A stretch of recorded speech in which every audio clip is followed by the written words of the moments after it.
जय जगन्नाथ पिला माने मन स्टडी क्लास को आपण मानक स्वागत आशा करुछि आपण माने प्रभु जगन्नाथ को कृपारु भलर थिबे।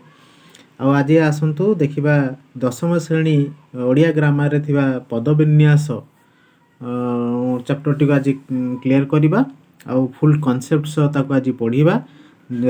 कॉन्सेप्ट पढ़ साला पर तापर क्वेश्चन आंसर भी डिस्कशन करिबा ता सहित जतिक सब डाउट क्लियर अछि ता मध्य सब क्लियर करि परिबा। बुझला कि नहीं तो क्लास टी को शेष पर्यंत देखिए टोटाली अधारू छाड़ी जीवे ना आ क्लास टी को जिते पारि जिते मात्रा पारे लाइक आउ शेयर एंड सब्सक्राइब करेंगे जहाँफल कि प्रत्येक वीडियो आपण पाखे जाकि पहुँची पार। आसतु अधिक समय डेरी नक क्लास टी को आरंभ करवा। तो आज कौन अच्छी ना पदविन्यास। पदविन्यास कौन ना कही बोली पारे जे पचा चिंगुड़ी बिके से भल भाव कहवा जना थिले खराब को मध्य भल बोली साब्यस्त करी हुए। कहवा जना हेउची कौशलर कहवा जना हेउची वाक्य गढ़ार कौशल। तेबे शुद्ध वाक्य गढ़ा हेले केतोटी विषय प्रति यत्नशील हेबाकू पड़िबो। एगुड़ी को वाक्यर पदविन्यास कहा जाई थाए।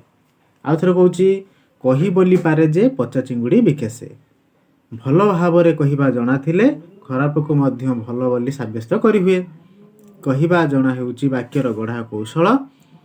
तेबे शुद्ध वाक्य गढ़ा हेले केतोटी विषय प्रति यत्नशील हेबाकू पड़िबो। एगुड़ी को वाक्यर पदविन्यास कहा जाए। आस एक नंबर कौन अच्छी देखिबा। रामचंद्र रावण को वध करथिले। एठारे रामचंद्र होउछंती कर्ता आ करथिले होउची क्रियापद जेटा काम को बुझेला सेटा क्रियापद। बुझेला कि नहीं तो वाक्यर आरंभ रे कर्ता और शेष रे क्रियापद ही रही थाए। एटा समस्त मन रखिथिबो समस्त मध्य जानिचो वाक्यर आरंभ रे कर्ता आउ शेष रे क्रियापद रहे। बुझेला कि नहीं तापर कौन अच्छी ना अक्षय गोटे भल गीत गाइले। अक्षय गोटे भल गीत गाइले तो गाइलेटा होउची क्रियापद आउ गीतटा होउची कर्म। गीत पर जहाँ गाइले रही। बुझेला कि नहीं वाक्य रे क्रिया सकर्मक होइथिले कर्म पदटी क्रिया पूर्व रही थाए। मन रखि था अक्षय गोटे भल गीत गाइले क्रिया गीत कर्म गीत पर गाइले रही। बुझेला कि नहीं वाक्य रे क्रिया सकर्मक होइथिले कर्म पदटी क्रिया पूर्व रही थाए। से भली 3 नंबर रे कौन कहिछि 3 नंबर रे कहिछि पंडित शिष्य मानक उपदेश देले। पंडित शिष्य मानक उपदेश देले तो शिष्य मानक एटी कौन हबो ना गौण कर्म। उपदेशटा कौन होउची ना मुख्य कर्म। शिष्य मानक एटी कौन हे गेला ना गौण कर्म आ उपदेश हे गेला मुख्य कर्म। वाक्य रे दी कर्मक क्रियार गौण कर्म पर मुख्य कर्म को व्यवहार कर जाए। समस्त मन रखिथिबो। तो ये आम कौन देखिले ना पंडित शिष्य मानक उपदेश देले शिष्य एठी रहिला गौण कर्म उपदेश है कौन ना मुख्य कर्म। तो ये सी कहला कौन ना वाक्य रे दी कर्मक क्रियार गौण कर्म पर ही मुख्य कर्म होता। जदि गोटे वाक्य दी कर्मक क्रिया अच्छी ताने सेठी कौन करिबा ना केमिति जानिबो सेटा को दी कर्मक अछि बोली आ केमिति केटा के करे गौण कर्म के साइड रे मुख्य कर्म अछि केमिति जानिबो ना क्रिया रे जतेबेले देखिबो गौण कर्म पर मुख्य कर्म व्यवहार होता है सेटा तुम आराम से जानी पारिबो जे वाक्यटी गौण कर्म पर मुख्य कर्म अच्छी। बुझेला कि नहीं 4 नंबर कौन कहूची ना 1 नंबर रे हे भगवान मते रक्षा कर। द्वितीय रे कौन कहूची ना मते शक्ति दियो प्रभु।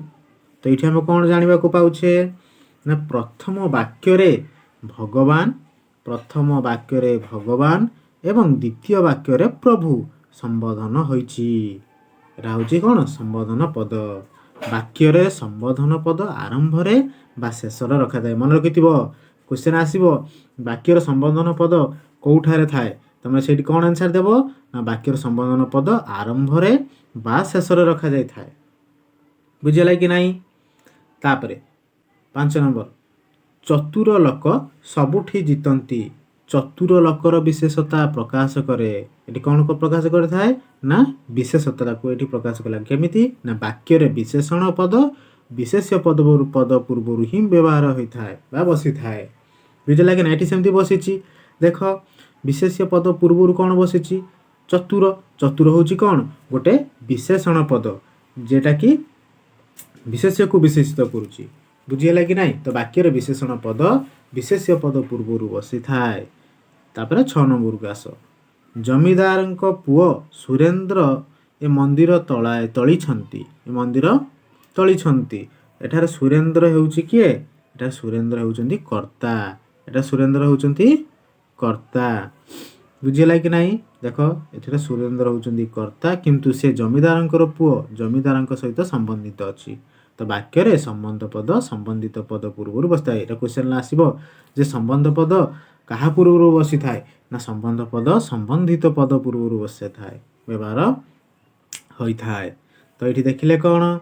ନା ସୁରେନ୍ଦ୍ର ଏଠାରେ କର୍ତ୍ତା ରହିଲା, କିନ୍ତୁ ସେ ଜମିଦାରଙ୍କ ପୁଅ ହୋଇଥିବାରୁ ଜମିଦାରଙ୍କ ସହିତ ତାଙ୍କର ସମ୍ବନ୍ଧିତ ଅଛି। ତେଣୁକରି ଏଠାରେ ସମ୍ବନ୍ଧ ପଦ ସମ୍ବନ୍ଧିତ ପଦ ପୂର୍ବରୁ ବସେ। ବୁଝିହେଲା କି ନାହିଁ? 6 ନମ୍ବର ବୁଝିହେଲା କି ନାହିଁ? ହାତଟା କହ ଯିଏ ବୁଝିପାରିଲା। ଯିଏ ବୁଝିପାରିଲାନି ଆଉ ଥରେ ମୁଣ୍ଡ ଟୁଙ୍ଗାରି ଦିଅ, ନା ସାର୍ ମୁଁ ବୁଝିପାରିଲିନି କହିବ। ତାପରେ 7 ନମ୍ବର। 7 ନମ୍ବର କ'ଣ କହୁଛି? ନା ସକାଳେ କାମ ଆରମ୍ଭ ହୁଏ। ସକାଳେ ଅଧିକରଣ କାରକ। ବୁଝିହେଲା କି ନାହିଁ? ସକାଳେ କାମ ଆରମ୍ଭ ହୁଏ। ସକାଳେ ହେଉଛି ଅଧିକରଣ କାରକ।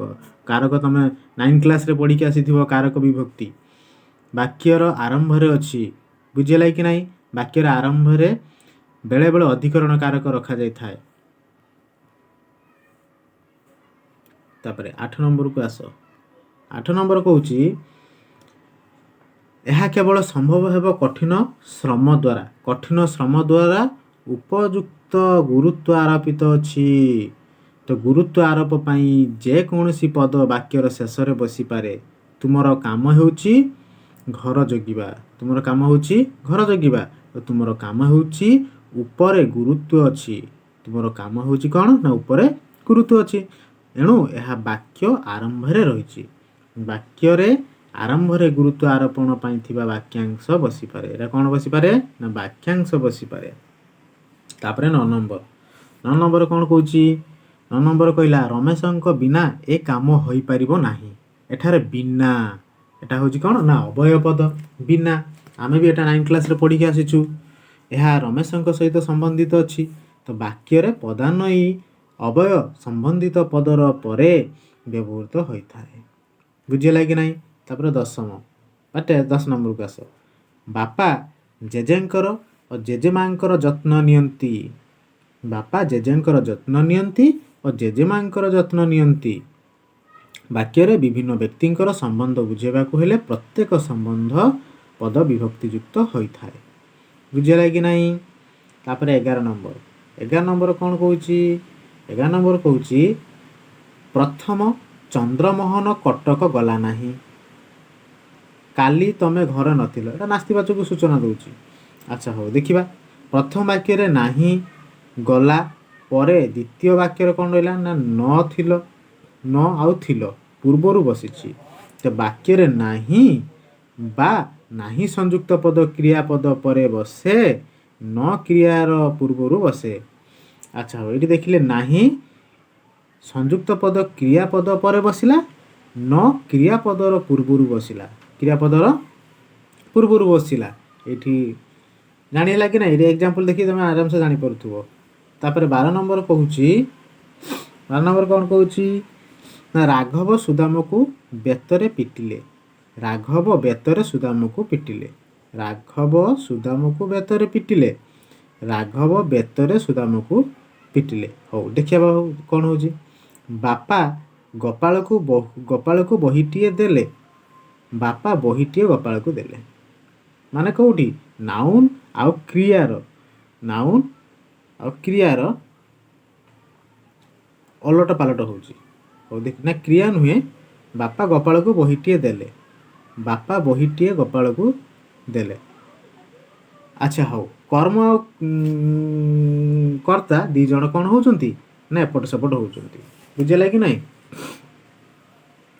ତାପରେ ଆସ। ନରେଶ ବ୍ୟବସାୟରୁ ବହୁତ ରୋଜଗାର କରୁଛି। ନରେଶ ବହୁତ ରୋଜଗାର ବ୍ୟବସାୟରୁ କରୁଛି। ହଉ, ମିତା ଶିକ୍ଷକଙ୍କୁ ଘରେ ଦେଖା କଲା। ମିତା ଘରେ ଶିକ୍ଷକଙ୍କୁ ଦେଖା କଲା। तापर देख वाक्य रे करण संप्रदान अपादान अधिकरण कारक पद कर्म रे परे बा पूर्व व्यवहृत हो पारे। अच्छा हो तापरे तापरे क्वेश्चन आंसर को आस। क्वेश्चन आंसर कौन कही ना संबोधन पद वाक्यर केउठी बसे उदाहरण सब बुझाओ। ताने एटी हम जानिक आसले ना संबोधन पद वाक्यर आरंभ रे बा वाक्यर शेष रे बसी थाए। हम पढ़िक आसले कौन ना हे भगवान हे प्रभु एगुड़ा सब संबोधन करके हम जहाँ को संबोधन करी किछि संबोधन करके कहूथुबा ताको हम संबोधन पद बोली हम कहि पारले। छेरको 2 नंबर कौन कहूछि 2 नंबर कहला वाक्य रे नाही और न केउठार बसे रिसेंट एटी पढ़िक आसले कौठी ना वाक्य रे नाही क्रियापद परे और न क्रियापद पूर्वरु रहिबा उचित 3 नंबर कौन कहूछि ना वाक्यर समापिका क्रिया केउठारे बसा जाए उदाहरण सह लेख। वाक्यर समापिका क्रिया वाक्यर शेष रे बसा जाय थाए मन रखिबो शेष रे बसा जाय थाए बुझला कि नहीं। तापर 4 नंबर कहूछि संबंध पद वाक्यर केउठारे रखा जाए संबंध पद वाक्यर संबंधित पद पूर्व रखा जाय थाए।